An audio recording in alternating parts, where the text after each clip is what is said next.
Everyone, Radhe Radhe. मैं दीक्षा आज आप लोगों के साथ ढोलक का सेकंड लेसन लेकर के आ गई हूँ। मुझे पता है कि मैं बहुत लेट हूँ आप लोगों के लिए। थोड़ा सा प्रॉब्लम था तो मैं वीडियो नहीं शूट कर पा रही थी, लेकिन आप लोगों के लिए मैं फिर से सेकंड क्लास लेकर के आई हूँ ढोलक की, जिसपे आज मैं आपको बताऊंगी फिंगर, ढोलक पर उंगलियां कैसे चलाना है आपको। ये सारा कुछ प्रोसीजर आपको एक ही चैप्टर में बताऊंगी। तो चलो स्टार्ट करती हूँ। सबसे पहले मैंने आपको बेस बताया था, बेस आप लोगों ने बजाना सीख लिया है। आज बात करते हैं फिंगर की। देखिए, फिंगर बजाने से पहले, फिंगर को सीखने से पहले हमें ये ध्यान में देना चाहिए कि जिस साइड फिंगर चलाई जाती है उसका साउंड कैसा आता है। साउंड बहुत चटकार वाला है, बहुत तेज है, इसका मतलब कि इस साइड ही हम फिंगर चलाएंगे। ठीक है, ये क्लियर हो गया। अब आप सोच रहे होंगे ये बेसिक चीजें इतनी छोटी छोटी चीजें क्यों बताते हैं। क्योंकि क्या होता है ना कि कुछ लोग बहुत एक्सपर्ट होते हैं और कुछ लोग बिल्कुल नए होते हैं जिन्हें कुछ नहीं पता होता है ढोलक के बारे में, बट उन्हें सीखना है, उन्हें पसंद होता है। तो इसलिए मैं सारी चीजें यहाँ पे क्लियर कर देती हूँ ताकि उनको भी समझ में आ जाए जो बिल्कुल नए हैं। ठीक है, तो अब करना क्या है, आपको यहाँ पर आपको बजाना है, यहाँ नहीं बजाना है। इस चीज का सबसे पहले ध्यान रखना है। कुछ लोग यहाँ बजाते हैं, यहाँ का साउंड अलग है, यहाँ का अलग है, थोड़ा सा यहाँ का अलग है। अभी मैं तीनों का अंतर बता दूंगी। सबसे पहले यहाँ की बात करते हैं। ये साउंड इतना अच्छा नहीं लगता है जब बजता है, इसका साउंड बिल्कुल अच्छा नहीं आता है। जब हम यहाँ बजाते हैं तो बहुत लाउड बजता है। जैसे जब भी मैं कुछ भी बजाऊंगी ना, मैं यहाँ बजाऊंगी तो देखना, ये बहुत लाउड है। लेकिन क्या होता है, हर समय हम ढोलक बहुत तेज तेज नहीं बजाते हैं, हमें धीरे भी बजानी होती है। तो धीरे बजाने के लिए हम बिल्कुल ये जो कॉर्नर्स दिख रहे हैं ना, यहाँ बजाते हैं। देखना कैसे,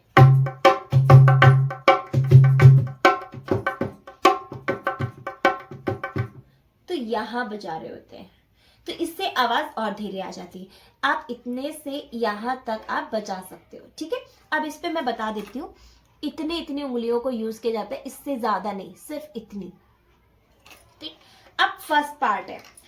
पार्ट 1 में आपको करना है, मैंने बेस बताया था 1 2 3 4। ये ढोलक जो मैं सिखा रही हूँ ये है बेसिक ढोलक। जिनको बिल्कुल बजानी नहीं आती है या जिनका हाथ चलता है लेकिन उन रुक जाता है, उनको दिक्कत आ रही है, तो आपको बेसिक सीखना ही पड़ेगा। अगर आप बेसिक सीख जाते हो ना तो आपको इजी हो जाता है किसी और ढोलक को बजाने में। सबसे पहली बात, कुछ लोग कहते हैं कि मुझे वो ढोलक सिखाइए जो आप खुद बजाते हो। तो अभी जैसे मैं बोलूं कि आप क्लास 1 नहीं पढ़ रहे हो, क्लास 2 नहीं जा रहे हो, ठीक है, 1 2 3 4 आप नहीं पढ़ रहे हो और डायरेक्ट आप क्लास 10th का एग्जाम दोगे तो क्या आप पास हो जाओगे? नहीं पास होगे ना, आपको सिलेबस ही नहीं समझ में आएगा। तो सेम चीज है कि आपको इसके लिए बेसिक सीखना जरूरी है। ठीक है, बेसिक अगर आप सीख जाते हो ना तो आप हर तरह की ढोलक बजाना भी सीख जाओगे, आपको प्रॉब्लम नहीं आएगी क्योंकि आप उसका ABCD समझ जाते हो। चलो अब बात करती हूँ यहाँ पर, इसको हमें बजाना है। कैसे बजाना है, बहुत ही, मैं कोई बहुत टाइट हाथ नहीं बजाऊंगी, टाइट हाथ ऐसा होता है, मैं बहुत ही हल्के हाथों से चलाऊंगी। क्या, एक मैंने बजाया, एक। अच्छा, कुछ लोगों का सवाल होता है मैम मेरी 2 उंगली लगती है, तीसरी नहीं लगती है। ये छोटी उंगली होती है, किसी किसी की बहुत छोटी होती है और किसी किसी की ठीक होती है। तो आ जाती है यहाँ पे तो ठीक, नहीं आती तो कोई दिक्कत नहीं है, एक, तब भी एक ही की आवाज आएगी। ठीक है, तो एक, अब इससे 2 2 3 2 3 एक साथ लेंगे, 1 2 3 2 3 साथ में है, 2 3 1 2 3 1 2 3 1 2 3 1 2 3 1 2 3 1 2 3। इसको आपको प्रैक्टिस करना है एज इट इज, इसी टोन में, 1 2 3 1 2 3 1 2 3। अच्छा, इसकी जरूरत नहीं है कि आप ढोलक ही लेकर के बैठो तभी आप बजा सकते हो। लाइक आप इस तरह की डायरी कॉपी आप ले लो, 1 2 3 1 2 3, क्योंकि कभी कभी शोर होता है, जिनके बच्चे हैं पढ़ाई करने वाले उनको भी दिक्कत होती है। तो आप ऐसा कर सकते हो कि इस तरह का कुछ ले लो जिसपे आपको साउंड सुनाई पड़े, बस आपको बजाना वैसे ही है, ढोलक जरूरी नहीं है। अब हमने पार्ट 1 सीख लिया, अब हम बात करते हैं पार्ट 2 की। वो कैसे करना है, जहां पर हमने ये छोड़ा था 1 2 3, यहाँ पर हमने ड्रॉप किया था इसको, अब यहीं से इसको पकड़ेंगे, क्या से, यहाँ से।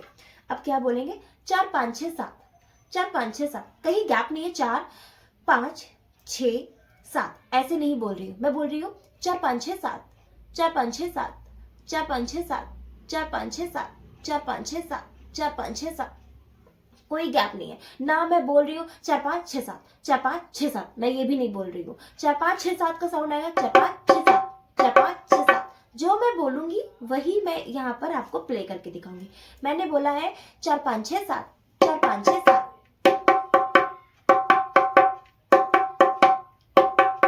बहुत सारे लोग गलत बजाते हैं और बाद में मेरे को बहुत सारे लोग मैसेज भी बहुत करते हैं कि मैम मैं तो यही बजा रही हूँ लेकिन बज नहीं रहा है।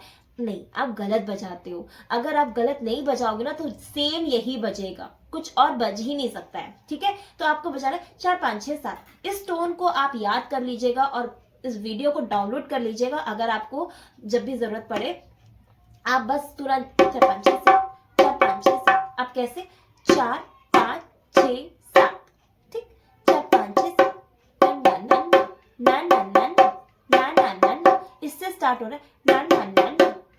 अभी जैसे कुछ लोगों की फिंगर्स इतनी ज्यादा मूव नहीं हो पाती तो उनके लिए 4 5 6 7, 4 5 6 7, 4 5 6 7, 4 5 6 7, 4 5 6 7, 4 5 6 7, 4 5 6 7।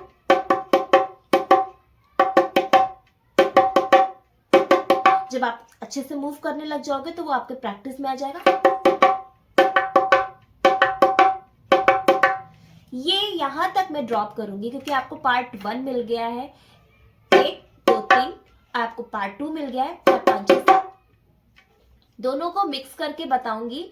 अगर आप इसकी प्रैक्टिस कर लोगे तो अगले पार्ट में इसको मिक्स करके बताऊंगी मैं आपको कि कैसे दोनों को कंबाइन मतलब मिक्स करना है, पार्ट 1 एंड पार्ट 2 को, और कैसे चेन के साथ आपको बजाना है, ठीक है। नेक्स्ट पार्ट में आप पूरा फिंगर का प्रोसेस सीख जाओगे, लेकिन इसकी आपको प्रैक्टिस जरूर करनी है। और अगर आपको ढोलक बजाना अच्छा लगता है या आप सीखना चाहते हो या और कोई है जो सीखना चाहता है, ये छोटी छोटी जो मिस्टेक्स है जो आपको नहीं समझ में आती है, उसके लिए आप मुझे यहाँ पर कमेंट जरूर करिएगा ताकि मुझे एक आइडिया हो सके कि मैं आपको और कितना ज्यादा डीपली आपको बता सकती हूँ, सिखा सकती हूँ। आई होप कि आपको ये समझ में आया होगा। अगर समझ में आया हो तो मेरा ये नया चैनल, इसको खूब सारा प्यार दे दीजिए। आप अपना प्यार इतना दिखा दीजिए कि मैं समझ जाऊं कि आप लोग मुझे बहुत प्यार करते हो, बहुत अच्छे से आप ढोलक सीख रहे हो, और लोगों के साथ भी शेयर कर देना मेरा वीडियो को। और इसी तरह से प्यार देते रहिए और खूब सारे लाइक शेयर कमेंट सब कुछ देते रहिए। Thank you so much. Radhe Radhe.